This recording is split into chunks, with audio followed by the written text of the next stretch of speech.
My mentor went to the US to visit some friends, and she got sick.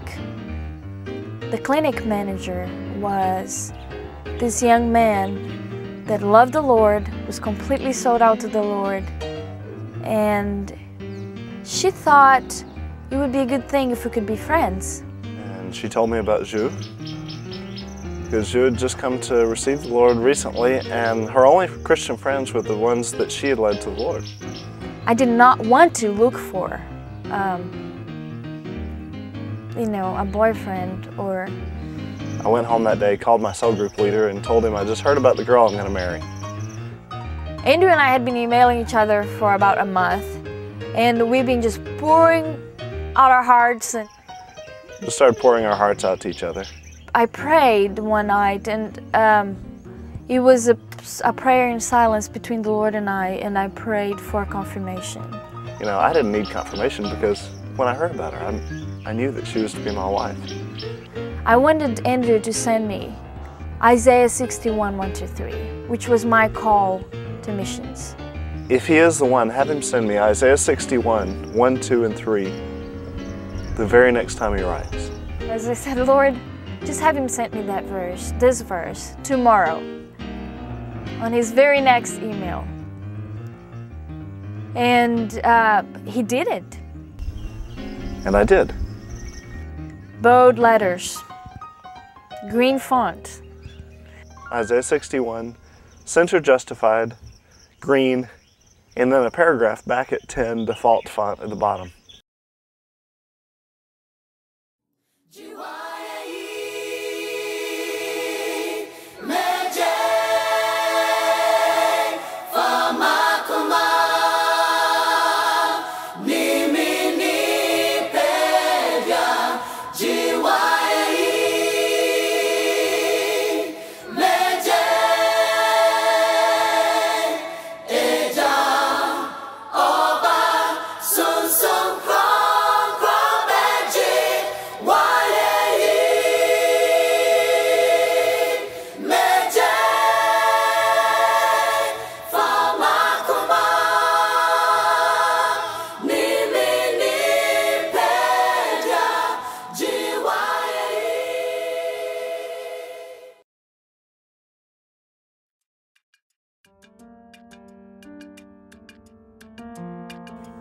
There are 24 villages on the shores of Lake Bosumtwi, and roughly 43 if you count on the mountains and just over the hills.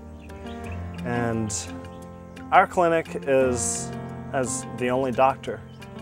I have many patients at the clinic that come to us, and they have to be admitted, and many times they have no clothes. Most of the children here have never seen a Hot Wheel. They have no toys. The toys they have are the ones they made with their own material. You know, the stories at the end of the day, or even at lunch, that Ju shares about the patients that come are just fascinating and scary. Machete fights, where she's got to suture up a couple of drunken guys. You know, tuberculosis, HIV, AIDS. The babies that are born at the clinic are very small babies, and that is mostly because of malaria during pregnancy. Malaria and pregnancy, it's not a good combination, so the babies are the ones that suffer the most. It's wild medicine, tropical medicine in a bush clinic.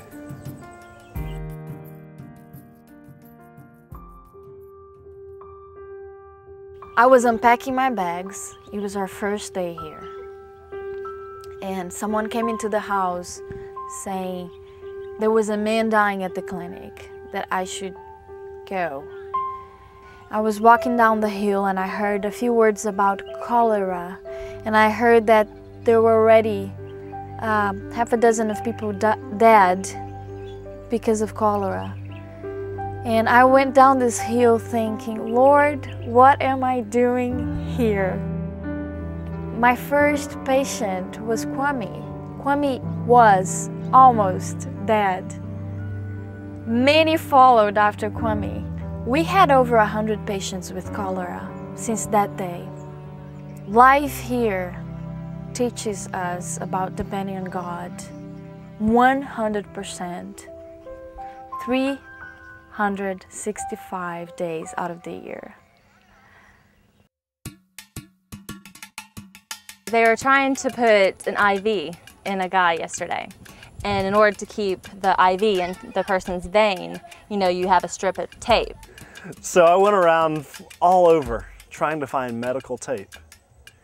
And it was an impossible task. Oh, we don't have tape. Yeah, like the bandage plaster tape. Oh no, but we don't have them in the pharmacy here. We normally have them at the ward. Well, it doesn't even have to be plastic though. It sticks to the skin. Just the kind that sticks to the skin. No, just like plaster bandage, the orange. Yeah, the plaster bandage. No, they don't have. They don't have that. Why don't you check outside? They didn't have it. I've been to different pharmacies and they've... It's a vegetable store. Okay. Now, the time, unless we go to the store. But the store now they have closed. They have closed. They have closed. Normally they close 4 o'clock. Now it's That's it. So yesterday they had no tape, and Kirk was using shoelace to make sure that the needle stayed in the vein.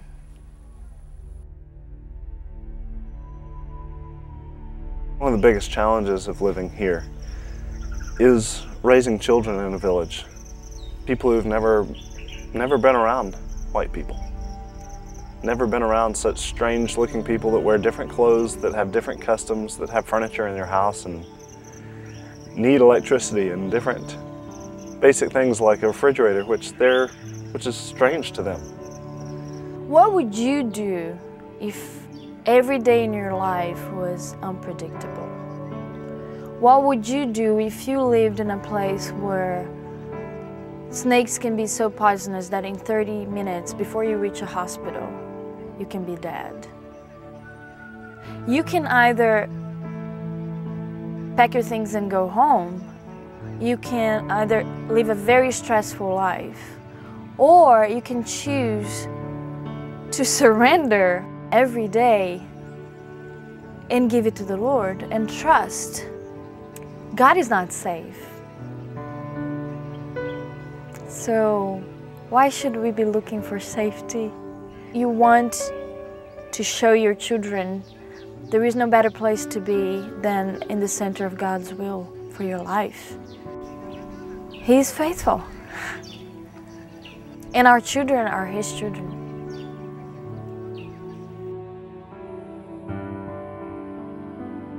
Traditionally, the Ashanti people view sickness as spiritual.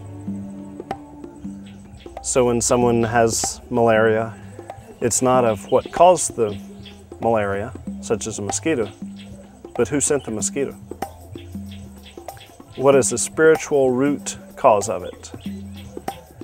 So when the time comes for treatment, the first response might be to go to either a fetish priest to remove the curse or to find out who put the curse, see what counter curse or counter ritual they might have to do to remove it.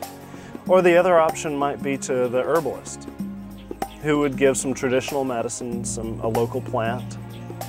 And kind of a last resort would be to see Western medicine.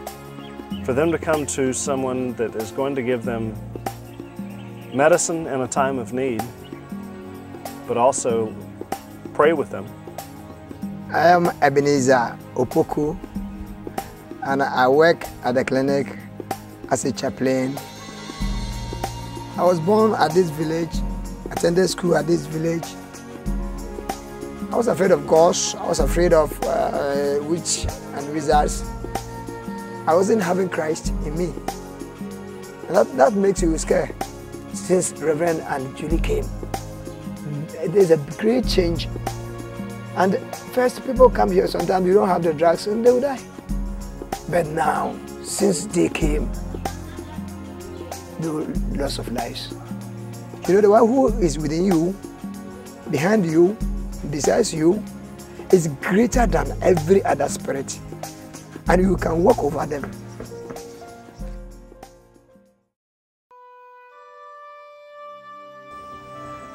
You know, before getting to Ghana, I had this idealistic dream that people would be walking down the roads with their hands in the air worshiping God within a couple of years of us moving here.